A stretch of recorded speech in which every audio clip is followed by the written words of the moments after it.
On t'a menti sur l'amour. Depuis que tu es petit, depuis les films, les séries, les chansons, les réseaux sociaux, on t'a répété la même histoire. L'amour, c'est ce moment magique où deux regards se croisent, où le cœur s'emballe, où tout semble parfait sans effort. On t'a dit que c'est ça, l'amour vrai. Et on t'a dit aussi que si tu ne ressentais pas ça avant de te marier, tu faisais une erreur. Mais si c'était exactement l'inverse? Et si tout ce qu'on t'avait appris sur l'amour t'avait éloigné du seul amour qui dure vraiment? Reste avec moi. Cette vidéo va changer quelque chose en toi. Avant d'aller plus loin, je veux que tu prennes un moment. Pense à quelqu'un que tu connais, un couple marié depuis longtemps. Pas un couple de film. Un vrai couple. Tes parents, tes grands-parents, un oncle et une tante, des voisins. Est-ce qu'ils se sont rencontrés dans une romance hollywoodienne? Probablement pas. Et pourtant, il y a quelque chose dans leur regard, dans leur façon d'être ensemble, qui dégage une paix que les histoires d'amour, passionnées, n'ont jamais eue. Cette paix, elle a un nom en islam. Elle s'appelle Sakina. Et elle ne vient pas avant le mariage. Elle grandit dedans, avec le temps, avec Allah. Allah, dans le Coran, au chapitre 30, verset 21, parle de quelque chose d'extraordinaire. Il dit qu'il a placé entre les époux la mawada et la rama. Ces deux mots sont peut-être les plus beaux que tu auras jamais entendus pour décrire un amour humain. La mawada, c'est une affection profonde, une tendresse qui s'installe, qui se construit dans le quotidien. La rama, c'est la miséricorde, la douceur que l'on a pour l'autre dans sa fragilité. Allah n'a pas dit passion. Il n'a pas dit frisson. Il a dit quelque chose de bien plus fort, bien plus durable. Et ce n'est pas un hasard. C'est une promesse divine pour ceux qui font confiance à son chemin.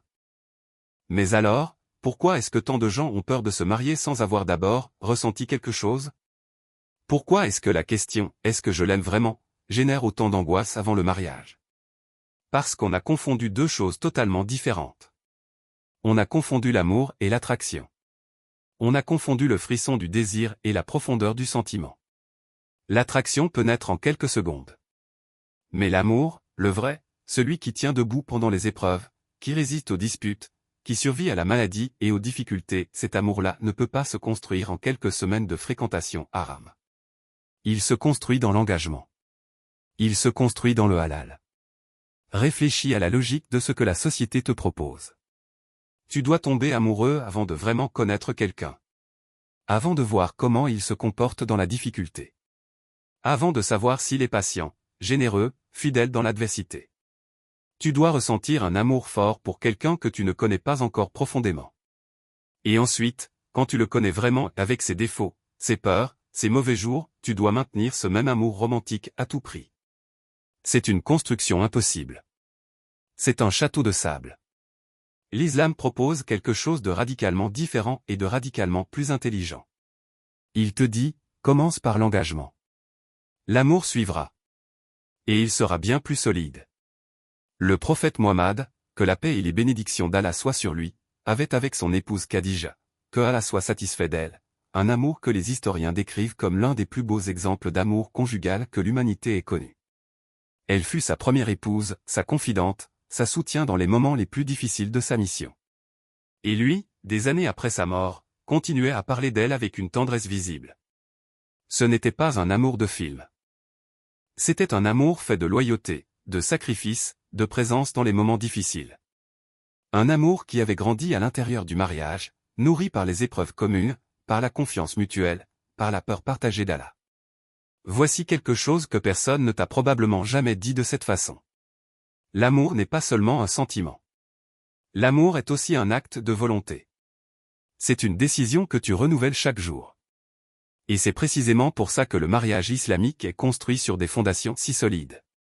Parce qu'il commence non pas par l'émotion, mais par l'engagement conscient. Par le contrat. Par la parole donnée devant Allah. Et chaque jour qui suit ce contrat est une nouvelle opportunité de choisir d'aimer. De choisir d'être doux. De choisir de pardonner. Les couples qui durent ne sont pas ceux qui n'ont jamais arrêté de ressentir des frissons. Ce sont ceux qui ont décidé, encore et encore, de rester et de grandir ensemble. Il y a une étape dans le mariage que beaucoup de gens trouvent difficile et que personne ne prépare vraiment. C'est cette phase où le voile de la nouveauté tombe. Où l'autre n'est plus parfait comme tu l'avais imaginé. Où ses petits défauts deviennent visibles. Et dans cette phase, les couples qui ont commencé leur relation sur le simple frisson romantique s'effondrent souvent. Parce qu'ils avaient construit sur l'émotion seule. Mais les couples qui ont commencé avec une intention sincère, avec la conscience qu'ils allaient apprendre à s'aimer, traversent cette phase différemment. Ils ne sont pas surpris. Ils étaient préparés.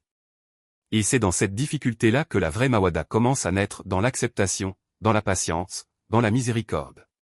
Parlons maintenant de quelque chose de très concret. Comment est-ce que l'amour grandit réellement après le mariage? La première façon, c'est la sécurité. Quand tu sais que l'autre est là, vraiment là, que tu n'as pas à jouer un rôle, que tu n'as pas à être parfait, cette sécurité crée une ouverture. Et dans cette ouverture, des choses profondes peuvent naître. Des confiances partagées. Des vulnérabilités montrées. Des douleurs guéries ensemble. La deuxième façon, c'est le service mutuel. Les couples qui se servent l'un l'autre, qui pensent au bien de l'autre avant de penser à eux-mêmes, développent quelque chose que la psychologie moderne appelle l'attachement sécurisé, et que l'islam appelle simplement ihsan, faire le bien à l'autre avec excellence. La troisième façon dont l'amour grandit après le mariage, et c'est peut-être la plus puissante, c'est la prière commune. Quand deux époux prient ensemble, quand ils lisent le Coran ensemble, quand ils font du doux l'un pour l'autre, quelque chose de mystérieux et de beau se passe. Leurs cœurs s'alignent. Leurs priorités s'harmonisent. Ils ne combattent plus l'un contre l'autre parce qu'ils combattent ensemble vers Allah. Il y a un hadith qui dit, dans son sens général, que les âmes sont comme des troupes rassemblées, celles qui se reconnaissent s'entendent, et celles qui ne se reconnaissent pas se séparent. Quand deux époux partagent la même direction spirituelle, leurs âmes se reconnaissent. Et cela crée un amour que rien d'autre ne peut imiter. Je veux te parler d'une erreur très courante que commettent beaucoup de couples. Ils attendent de se sentir amoureux avant d'agir en amoureux. Ils attendent que l'émotion arrive avant de faire le geste. Mais c'est dans l'autre sens que ça fonctionne. Les neurosciences et l'islam le confirment tous les deux à leur façon, c'est l'action qui crée l'émotion. Quand tu souris à ton conjoint, ton cerveau libère des hormones de bonheur qui renforcent ton attachement. Quand tu lui fais un compliment sincère, tu crées un circuit positif entre vous deux. Quand tu pries pour lui ou pour elle en secret, tu solidifies un lien invisible mais réel. Ne pas attendre que l'amour tombe du ciel. Le construire, brique après brique, acte après acte. C'est l'intelligence du mariage islamique. Il y a quelque chose que l'islam comprend sur la nature humaine que la culture populaire ignore complètement. L'amour romantique intense du début d'une relation, ce qu'on appelle parfois la lune de miel émotionnelle, dure en moyenne entre 6 mois et 2 ans selon les chercheurs. Après ça, les hormones se stabilisent. Les émotions intenses diminuent. Et c'est là que beaucoup de gens concluent, je ne l'aime plus.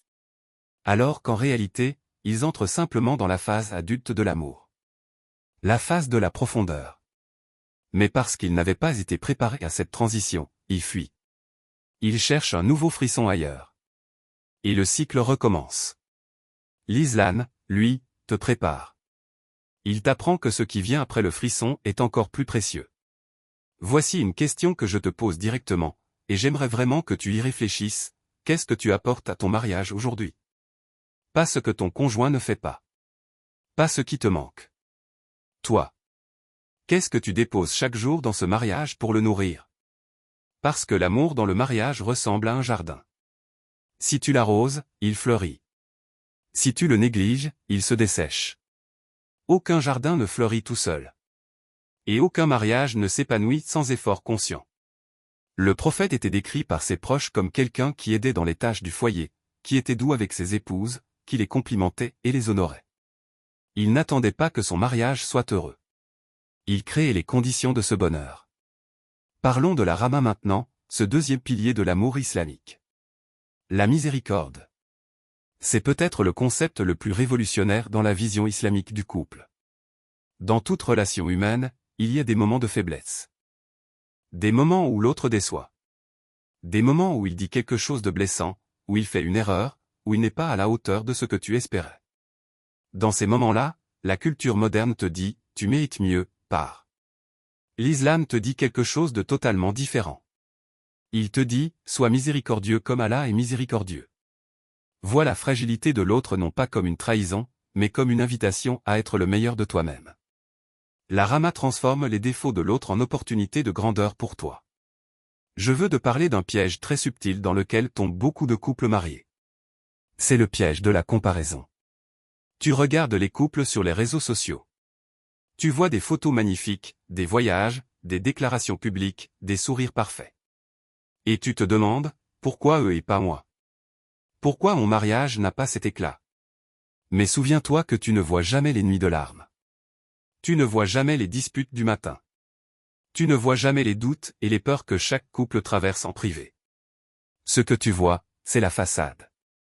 Et comparer ton quotidien réel à la façade des autres est le chemin le plus court vers l'ingratitude. Et l'ingratitude est le poison le plus lent du bonheur conjugal. Il y a une pratique simple, presque oubliée, qui peut transformer un mariage en quelques semaines. Elle s'appelle le doua pour son conjoint. Priez pour lui. Priez pour elle. En secret, dans le dernier tiers de la nuit, ou après chaque prière. Appelez Allah pour qu'il mette de la bénédiction dans vos cœurs, dans votre foyer, dans votre relation. Il y a quelque chose de profond qui se passe quand tu pries sincèrement pour quelqu'un. Tu ne peux pas vraiment haïr quelqu'un pour qui tu supplies Allah. Le doua ramollit le cœur. Il enlève les rancœurs. Il replace Allah au centre du mariage, là où il devrait toujours être. Essaie. Pendant 7 jours, fais du doua sincère pour ton conjoint chaque nuit. Et observe ce qui change. Je veux maintenant te parler des épreuves. Parce qu'aucun mariage n'est épargné. La maladie. Les difficultés financières. La perte d'un être cher. Les incompréhensions profondes. Les rêves qui ne se réalisent pas comme prévu. Ces épreuves font partie de la vie, et elles font partie du mariage. Et voici ce que j'ai observé et que les études confirment aussi, les couples qui traversent des épreuves difficiles ensemble, et qui choisissent de rester debout ensemble, développent un niveau de profondeur émotionnelle et de connexion que les couples qui n'ont jamais rien traversé n'atteignent jamais. L'épreuve n'est pas la fin de l'amour. L'épreuve est souvent le début de l'amour le plus profond qu'un couple puisse connaître. C'est dans la tempête qu'on sait qui reste. Voici quelque chose que je veux que tu emportes de cette vidéo, quelque chose de simple mais de puissant. L'amour dans le mariage islamique n'est pas quelque chose qui t'arrive. C'est quelque chose que tu crées, que tu choisis, que tu cultives chaque jour avec intention. Chaque sourire que tu offres est un acte d'ibada. Chaque gentillesse que tu montres à ton conjoint est une sadaka. Chaque pardon que tu accordes est une élévation de ton âme. Le mariage en islam n'est pas seulement une institution sociale. C'est une voie vers Allah. C'est un espace où tu apprends à aimer pour son agrément, à pardonner pour son agrément, à te surpasser pour son agrément. Et quand l'amour est porté par cette intention divine, il ne peut pas mourir. Il grandit jusqu'au paradis. Avant que je te donne les derniers mots de cette vidéo, j'aimerais que tu fasses quelque chose. Dis-moi en commentaire, qu'est-ce qui a changé dans ta façon de voir l'amour après le mariage depuis que tu regardes cette vidéo? Est-ce que tu voyais le mariage comme une fin, alors qu'en réalité c'est un début? Est-ce que tu avais peur que le mariage tue l'amour, alors qu'en réalité il est le seul endroit où l'amour peut vraiment grandir? Vos commentaires ne sont pas juste des chiffres pour moi. Ils sont la preuve que ce que nous faisons ici a du sens. Que des cœurs s'ouvrent. Que des couples respirent mieux. Que des célibataires voient le mariage non plus comme une cage, mais comme une chance extraordinaire que Allah t'offre de grandir dans son amour. L'amour après le mariage n'est pas plus fort en dépit des défis. Il est plus fort grâce à eux. Il est plus fort parce qu'il a été choisi. Parce qu'il a été nourri. Parce qu'il a été porté devant Allah avec une intention sincère. Si tu es marié aujourd'hui, sache que ce que tu vis, même avec ses imperfections, est un don immense. Prends soin de ce don. Arrose-le. Pardonne davantage. Prie davantage l'un pour l'autre. Et rappelle-toi que le paradis, Allah le décrit comme un endroit où les époux se retrouveront, purifiés, en paix, ensemble pour l'éternité. Que Allah mette la mawada et la rama dans chacun de vos foyers. Qu'il vous accorde des mariages bénis, des cœurs apaisés et des amours qui durent bien au-delà de cette vie. Amin.